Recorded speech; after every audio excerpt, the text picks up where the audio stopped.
Ya, selamat siang teman-teman sekalian.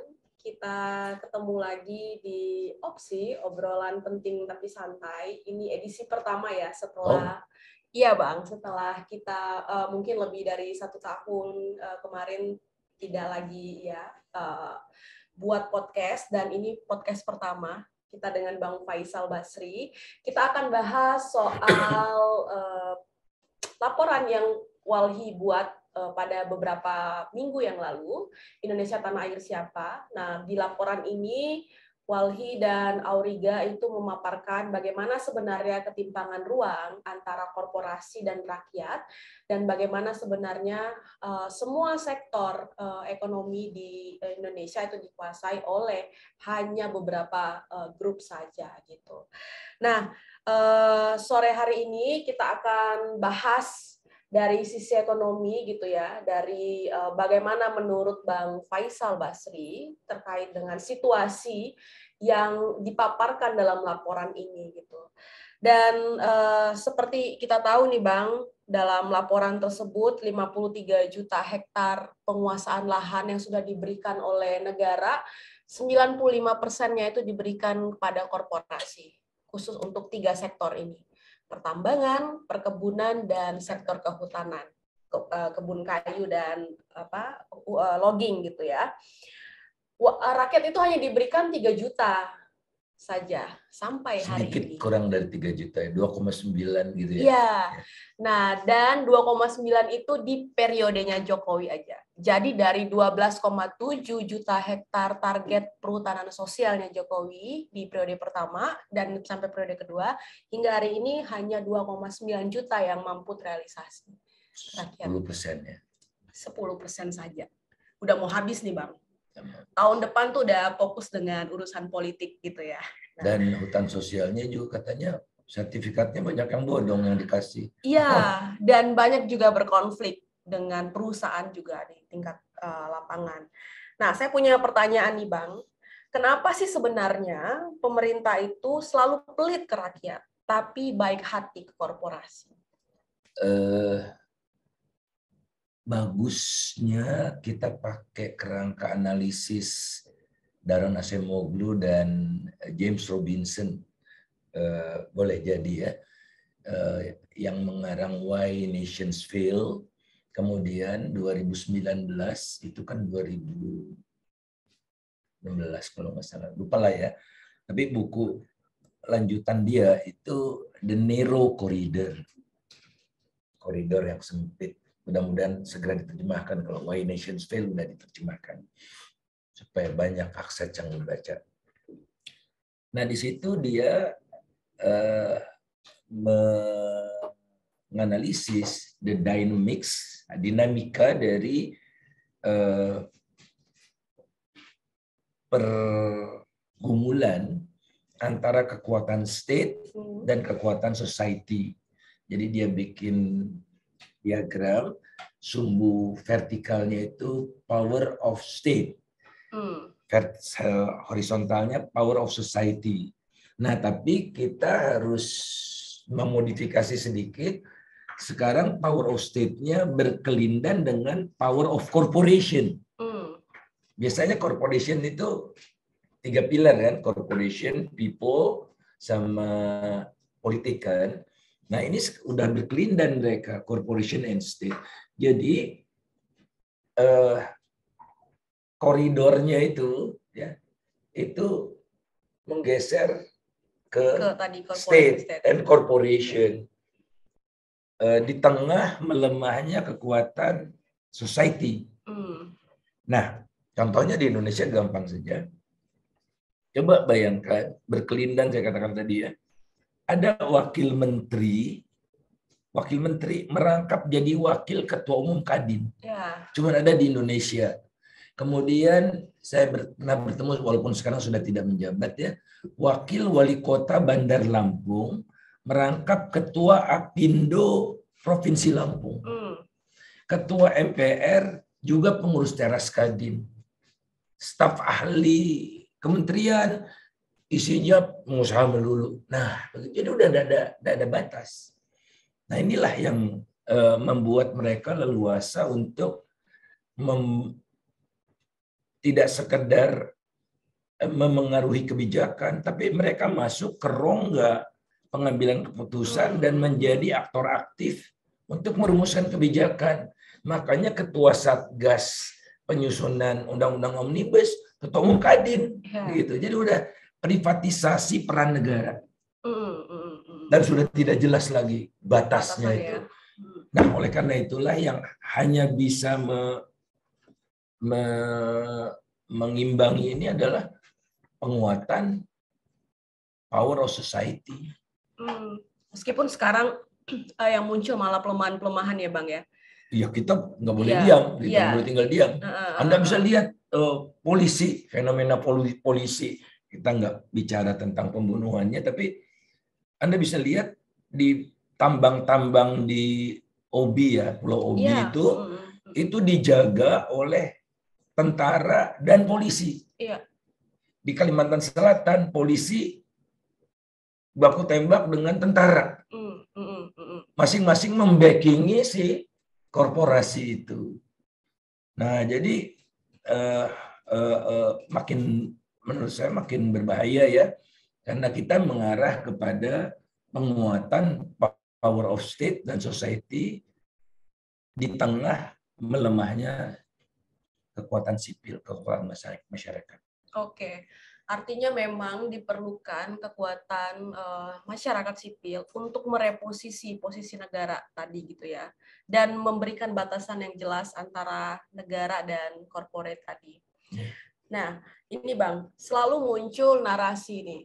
Sependek pengalaman saya, waktu masuk ke kampung-kampung ya, terus ngobrol dengan masyarakat gitu, mereka selalu dicekokin dengan satu yang menurut saya itu kebohongan kolosal gitu ya, bahwa ketika ada investasi yang masuk, kebun sawit masuk, tambang masuk, itu akan membawa kesejahteraan, akan banyak masyarakat yang diterima untuk bekerja di sana, kehidupan akan berubah, akan sejahtera.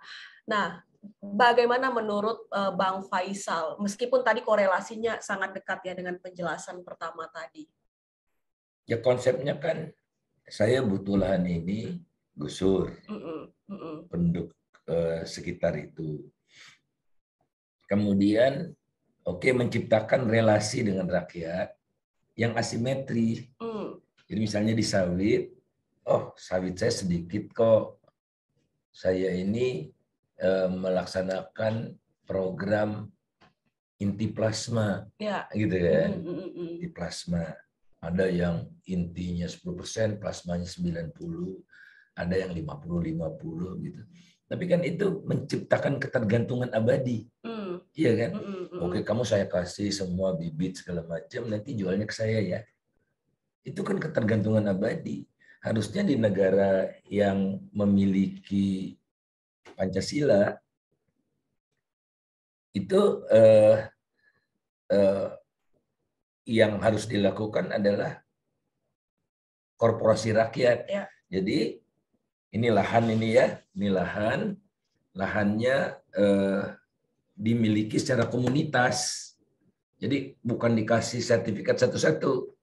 Kalau dikasih sertifikat satu-satu, akhirnya dijual sertifikatnya, akhirnya absentee landlord lagi yang datang gitu. Nah, misalnya ini berapa 1.000 hektar lah, kata 1.000 hektar dimiliki oleh komunitas adat apa, komunitas lokal apa, mereka bikin korporasi. Korporasi. Nah, lahan yang 1.000 hektar ini diagunkan ke bank, dapat kredit untuk membangun penghilangan sawit. Jadi kilang sawitnya dia yang punya. Kemudian dia bangun pabrik biodiesel. Biodiesel dari CPO itu punya dia. Kalau sekarang rakyat memasok saja, harga suka-suka mereka. Betul. Nah, jadi yang harus dibangun adalah korporasi rakyat. Oke. Ownernya adalah rakyat. Ya, karena rakyat ini ada dengan tanahnya sebelum republik ini ada gitu.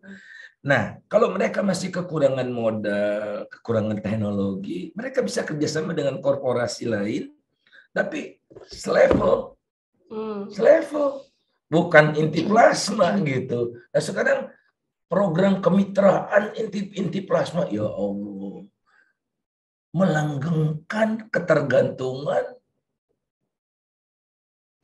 yang tidak bisa tidak membuat itu penghisapan jalan terus. Oke. Artinya bagaimana juga kemudian masyarakat yang selama ini punya kebun sawit, misal begitu, mereka bisa punya posisi tawar dengan menguasai hilirisasi. Mitra. Gitu ya. Oke. Apa setara, bukan begini inti plasma gitu kan. Inti, namanya aja udah kacau. Inti plasma. Iya, Si petani itu intinya adalah mereka. Itu kan cara-cara penjajahan gaya baru. Iya. Nah, betul. Karena Walhi juga di satu sisi sebenarnya Walhi melihat bahwa ada satu kesalahan sebenarnya untuk mengekspansi atau memperluas perkebunan monokultur gitu ya Bang. Karena monokultur itu dia pasti akan punya dampak yang buruk terhadap lingkungan. Tapi kita sadar bahwa ya kita nggak bisa juga memungungi rakyat yang selama ini mereka hidup dari sawit. Tapi bagaimana kemudian sawit itu mereka bisa mendapatkan nilai lebih. Jadi tidak lagi kemudian hanya jual TBS-nya aja yang harganya itu bisa kapan aja naik turun gitu ya, karena semuanya ada di perusahaan gitu. Dan posisi negara menurut saya tidak menjadi fasilitator yang baik untuk menentukan harga sawit ya Bang, karena ada permen. Memang fasilitator pemerintah. Enggak, lepas tangan. Iya, lebih menjadi fasilitator ke korporasi. Iya, jadi tidak ada fasilitas yang diberikan untuk memperkuat ekonomi rakyat gitu. Yang justru menyengsarakan petani itu pemerintah. Nanti saya sampaikan penjelasannya. Iya. Lalu mungkin ini Bang, kalau di laporan itu kan kita melihat setidaknya di 3 sektor ini, semua itu emang dikuasai oleh korporasi dan negara bekerja untuk itu gitu.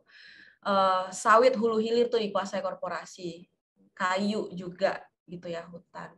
Dan ketika kita cek ternyata pemainnya ya Sinarmas, Wilmar gitu. Sinarmas punya 3 juta hektar lahan itu total ya. Dan itu di luar properti. Ya. Di luar bank juga yang mereka punya. Banyak kota loh. Iya, itu. Dan kayaknya mereka yang mandiri, mereka punya bank, mereka punya kebun sawit, mereka punya hilirnya, bahkan mereka punya pembangkit listrik untuk proses industrialisasinya. Nah, apakah kemudian pilihan untuk bergantung pada ekonomi ekstraktif itu adalah pilihan yang baik untuk Indonesia dari sisi ekonomi? Kita merdeka itu untuk memastikan tidak ada lagi eksploitasi kekayaan alam. Ya. Karena dari 1815 sampai 1935 itu pendapatan masyarakat Nusantara dulu flat pada level rendah sekali. Gitu. Ini kenapa kita dieksploitasi habis kan? Sampai VOC itu menjadi perusahaan multinasional terbesar di dunia. Dia go public di stock market kan. Eksploitasi, penghisapan. Jadi ada net resource outflow dari Indonesia keluar Indonesia. Sampai Belanda menjadi kaya raya seperti itu. Nah, yang diekspor oleh Nusantara waktu itu adalah karet, kelapa, gula. Tahun 1937 kita eksportir gula terbesar kedua setelah Kuba. Sekarang kita importir terbesar di dunia. Kemudian minyak sudah ada, migas ya, migas minyak lah dulu sudah ada. Nah jadi kalau mengandalkan komoditas maka harganya fluktuasi, ya kan? Ya. Jadi nasi petani itu bisa ambles, harga jadi Rp300. Kemudian harga naik, sekarang kira-kira 1.000 tuh, 1.000-an. Jadi itu dan tidak ada prinsip di dalam pengelolaan sumber daya alam yang harganya fluktuasi itu prinsip menabung gitu.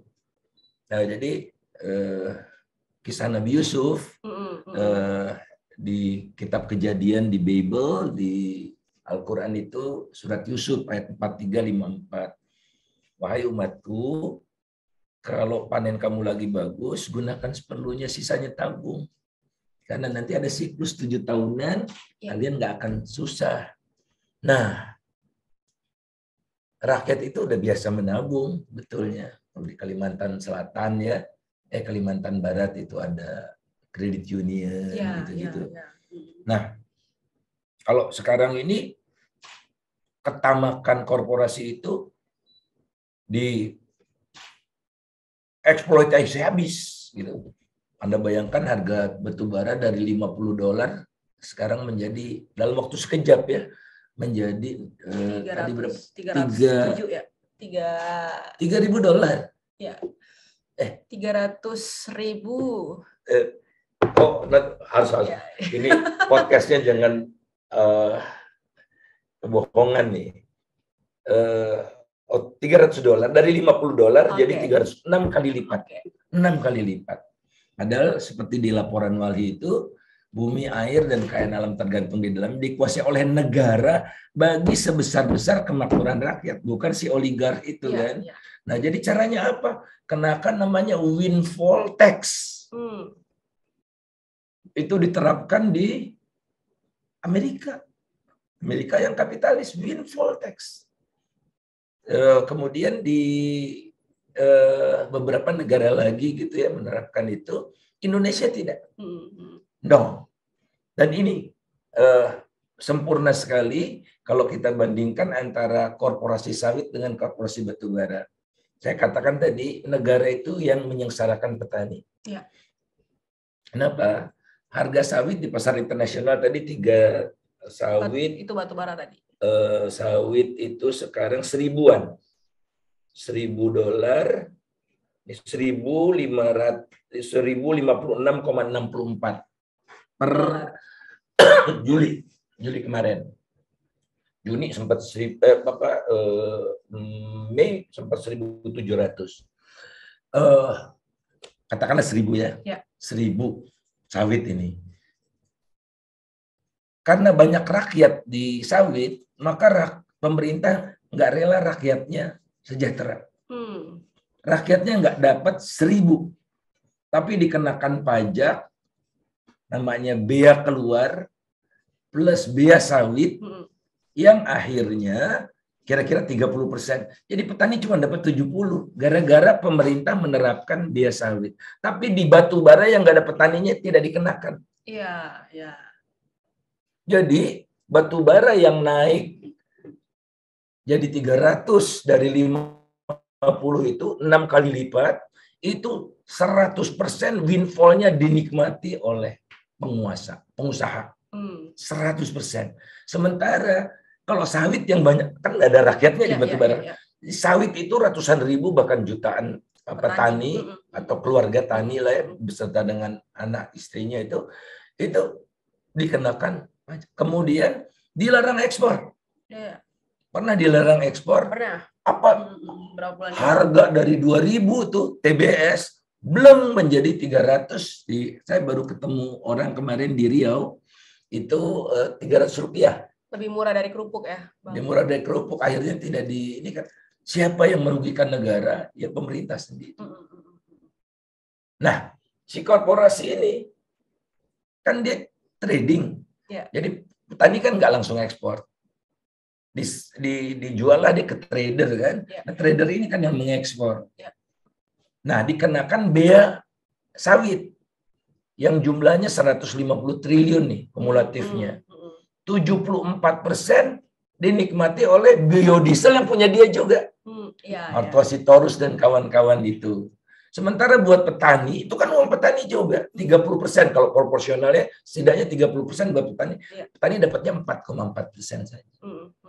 Jadi memang didesain untuk mengeksploitasi secepat-cepatnya, semasif-masifnya untuk melanggengkan oligarki yang kian kokoh ini. Oke, ya. Berarti pilihan untuk bergantung pada ekonomi ekstraktif itu bukan pilihan yang baik untuk Indonesia sekarang dan mungkin ke depan, kalau ini terus langgeng, Bang.